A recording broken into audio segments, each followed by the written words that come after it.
Uh, Dear students, today we are going to see the chapter number six. That is what our input-output management. So in the last discussions, we had gone through the disk scheduling algorithm, and the last topic was the RAID technologies. Right. So I hope you guys revise that one, and if you have any problems, so you can ask me. Now we are going to move to the what next one, the remaining part of the IO management, and that the remaining portions we are going to be covered here. So the main objective of this chapter is what there are several input-output devices as we are familiar. The number of input devices, number of output devices in a computer system, in a laptop. So how all those devices work exactly? How it is work and how the kernel means operating systems will help to manage that IO devices. So the management part of the input output devices, that's again important one for this aspect, and the different principles of input output, right, with hardware point of view and as well as software point of view. So as you know, suppose I install any device, right? So I need a device driver as well as, so that device driver is what the software part, and that device is already connected. So that device is what hardware part. So we need an interface, so through which we can read that particular device and perform read write operations. So basically accessing any input device and output device is what we are performing read write operations. That's what. So there are few principles behind, means the principle in the sense the controlling part, the interrupt part, the accessing part, read write part. So that is the what the principle with respect to software and hardware. And we will see the role of the device driver, right, one by one. So the following things we are going to be cover right now. So for the introducing that particular chapter, so this contain are the beginning of the chapter. As in the last video, I explained the last topic of the chapter. So from this, we are going to be start with beginning. Okay. So we have to be seeing the many different aspect of the what devices, the input output devices, how the data will transfer in a synchronous, asynchronous manner, the different read write operations, how the device get control, and that's a very major concern in operating system design pattern. So that is what the part where we need to be managed. Okay. So we will first see the input output hardware part. So we have a variable number of the input output devices, right? So if I list out, you can see the list of the input output devices. So they are list of the input output devices as well as just differentiated with the data rate, the data transfer rate of the individual device. So you can see the number of devices are here, and they are further they are bifurcated by the types of the device, right? So these are the types of the devices: block devices and character devices. So as a block device means the data will be transferred in fixed size of the blocks, right? Blocks in the sense of bytes. It may be 512 bytes to 1024 byte of information they can transfer in a one single transfer. So that's a block devices. So as example, hard disk, USB, these are the common block devices. Another one is what character devices. So character in the sense one by one bit informations one by one. So as we know, that's a time consuming, right? But here the error mechanism will be what more reliable. In the first one, my whole data, my whole block will be vast. So as example, the printer is a type of the character device, mic, network interface, right? So see, these is all are the input out hardware, the common concepts related to the port, bus, and we need a controller, the instruction control device, and whenever we are accessing any driver devices, so we have to be map the particular locations that we call as a address of the devices. So it may be directly accessible, or maybe it will be mapped by the memory. So I have to be stored somewhere the address of the particular driver, then only you can access it. Right. So these are the two types of devices, so block devices and character devices, and these are the list of the devices. Right. So common we know keyboard, mouse, modem, USB, right, SATA cable, USB, Thunderbolt. So these are the categories of the what IO devices and the list of the data rate of respectively. This is the what typical bus structures, right? As I think the most of the things with the computer architecture subject, the same thing is offer over there. So I hope you can collect that diagram how it will be work, and this is a simple CPU architectures I can say, where all the different controller having all the device connected. So for individual device connected, there are different controllers. That controller will communicate by the common bus, and that bus is the what a common medium between the transactions of a different controller, right? As you can see, so all such blocks are not new to you, totally new to you, so you can understand very easily. So different controller the connected by common bus, and individual data transfer between 1 to second is what happened by using what. So how our computer organizations exactly work. So these all are the common peripheral things which is attached with buses, and they perform the what communication. So during also, so again that interrupt is a part of the again principle of the hardware. So there are two types of interrupt I can say. These are the interrupt of the hardware level as well as the interrupt as at a software level as well as, right.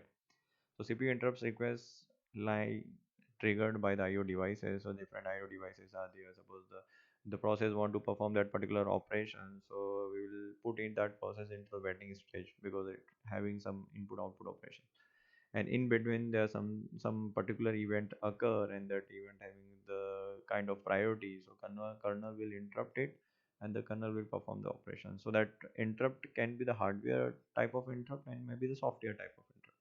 The software type of means the programmatically, so we generate the interrupt by programming. So there will be whenever the interrupt occurs. So interrupt is what the kind of suppose the interrupt occurs, so my process will be goes into the what sleep state, as we know.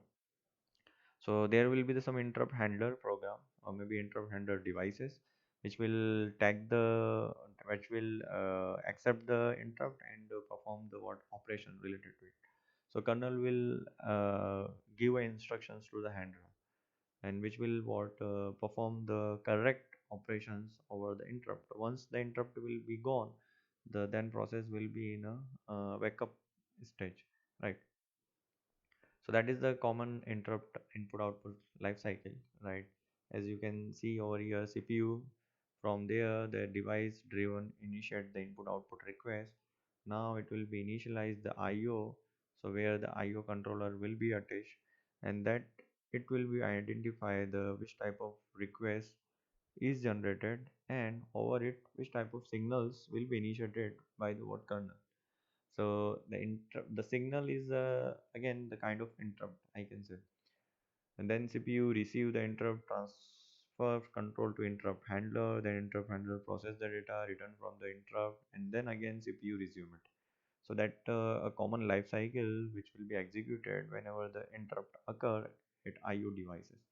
So that's the one principles over we have to be the particular architecture is designed. So there are a lot of interrupts can be occur by the IO devices, and then how they will serve that request and perform the operation. That's another diagram which is given in Tannenbaum book. If you see that one, so that's again a similar one. As you can see, the device is finished one, so device requested to the interrupt controller. Interrupt controller will issue the interrupt request to the CPU. CPU will get interrupted, and the interrupt controller will finish the work, and again back to the what CPU will resume it. So that's what another simple diagram. So the IO generated request as an interrupt, as a call as a signal, will goes to the CPU, right? So how an interrupts happen?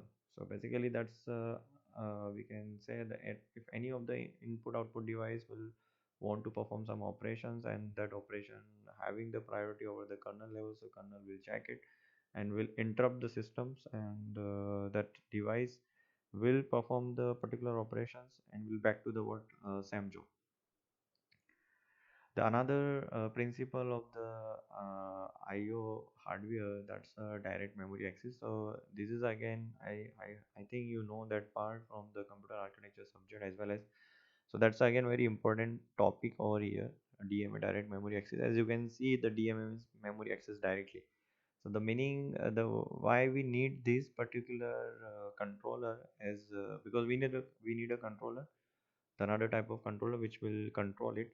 So basically whatever the operations will be performed from the disk to the what CPU and then memory. So every time you have to bring all the data part from disk to the what memory and then memory to the CPU. So without it cannot be happen. So basically what we are going to be perform over here.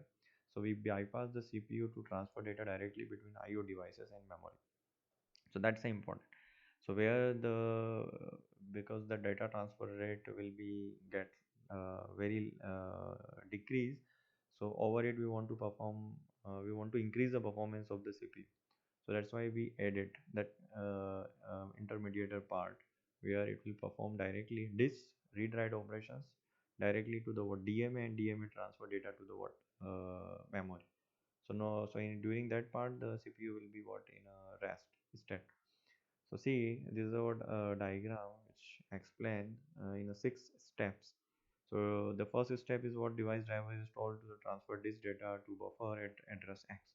As you can see here, so at below part of the bus, so there is a disk controller and attach the different disk. You want to perform some operations, some read-write operations, which will read some data information, will store somewhere into a memory at X location, right? So X is the some locations where we have some buffers over it. Maybe you can assume that's a register. So that's some memory space reserved at X location. We want to transfer data from disk to the what X, and X is inside memory, and disk is connected to the controller. So now this driver tells this controller to transfer C bytes of informations from disk to the what buffer, right, where the address is X, and now that will be happen via the what DMA. Okay, so the third step will what this controller initiate DMA transfer. So that is the common bus over here. So the data will be transferred in a byte form. It's not a bit form. So bulk of the informations will be transferred simultaneously.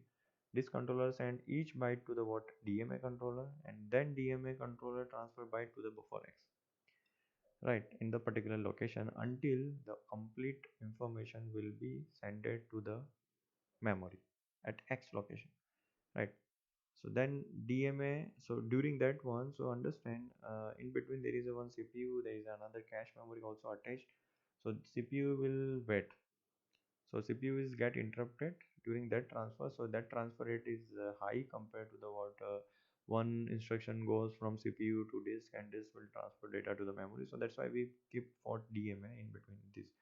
So that transfer rate will be what very high. So once that transfer will get completed, again CPU will start the execution. So that's a 6 step process to perform DMA transfer. That's another diagram which is given in Tannenbaum book, so you can also refer that diagram, right, as you are understanding. So these also explain the same one. So DMA will generate the particular interrupt to the CPU, then the disk will transfer the data from the DMA to the what memory. So DMA asks to the disk controller that he needs the particular data which will be transferred to the main memory. Then disk controller will send the data to the what main memory, and then it will be get acknowledged to the DMA. Once the DMA get the acknowledgement, it's again interrupt will be get completed, and again CPU will start the functioning.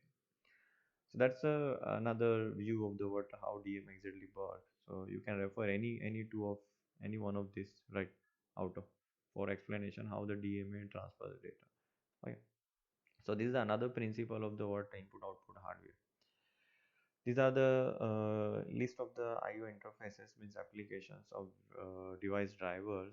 So as you can see here, So it will be encapsulated device behavior in generic classes. So means the all the part which is complex, which is totally hidden to the users.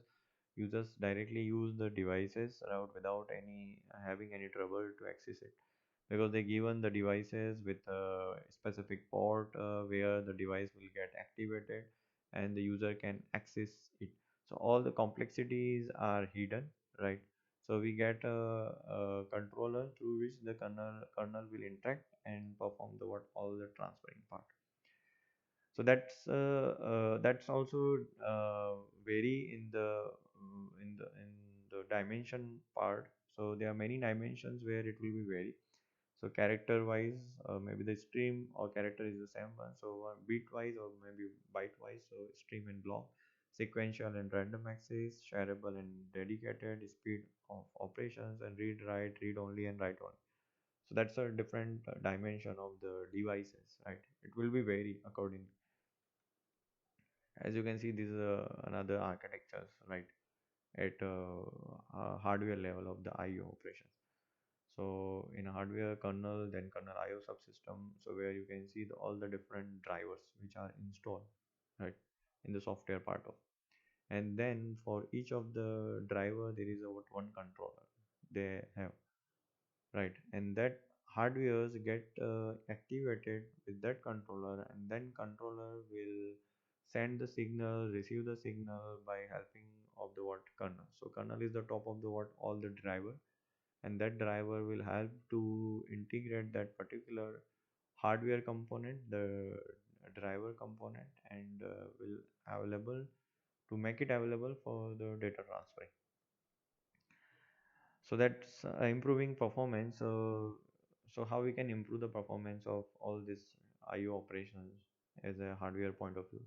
So we have to reduce the context switch, definitely reduce the data copying rate, right, from the hard disk to main memory, reduce the interrupt by using the large transfer smart controller using DMA, which is more efficient techniques, right, compared to memory map IO. So then only our CPU will get increased. We have a one fixed bus through which the all data will be get communicated. So then only we can achieve the what higher throughput.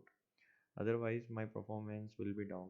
So all the peripheral devices we can see the input output devices will be work in parallel fashion, right? So then only it will be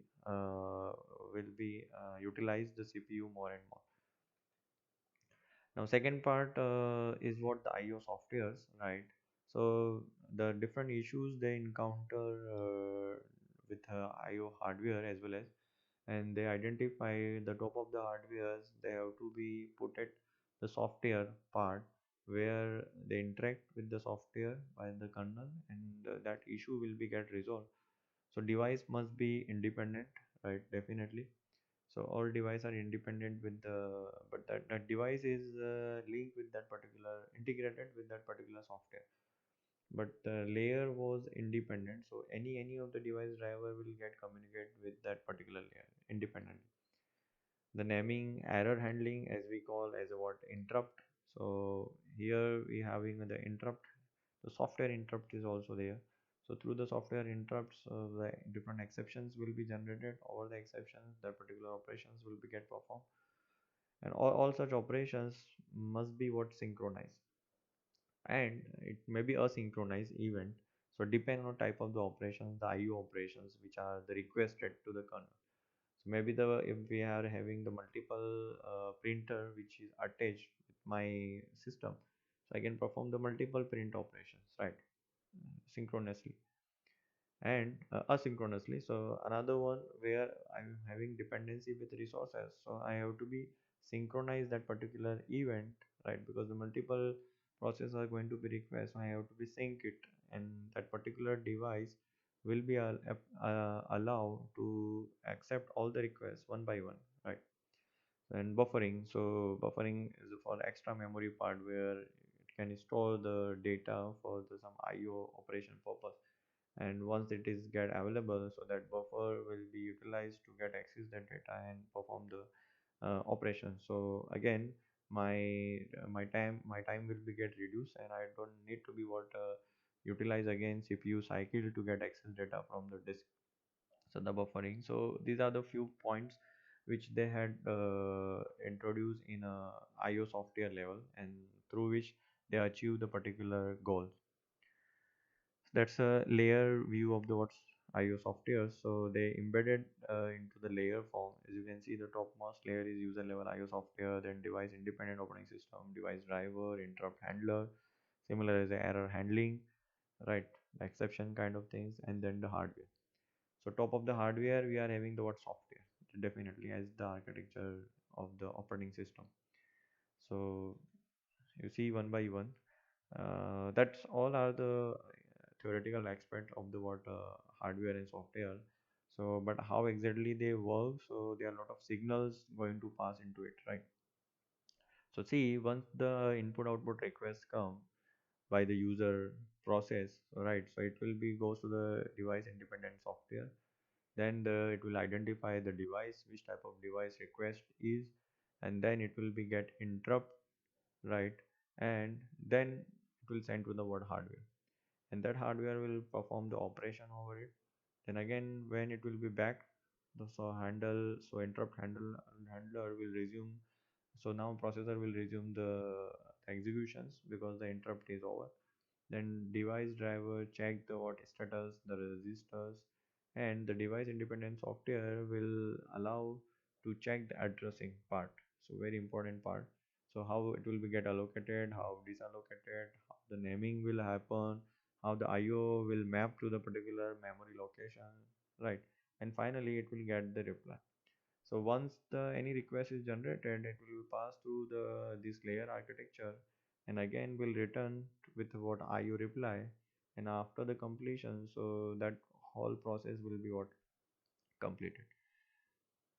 So that's what device independent IO software, right, functioning, where you have to give the uniform interfacing for device driver. So definitely see, suppose I have a LAN card in my system, so that NIC is given, right? So uniform interface, so that interfaces should be there through which the device driver will be what interacted, and over that hardware part, my software will perform the what particular connections to the particular IP address and port like that. So as example, I'm saying the network interface card through which my system will be get connected to the what internet. Buffering for the extra input purpose, error reporting if anything is not corrected, allocating and releasing dedicated devices, definitely providing a device independent block size. So that block size is vary on the request. So whatever the blocks available over the request, so my process will get access it and functioning accordingly. The another view of the device driver, as you can see, the different devices are there and that devices. So that's a software level, right?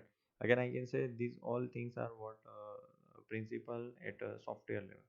So principle of IO at software level. We are talking about this. So user process, then the kernel program, and the kernel is what heart of the operating system.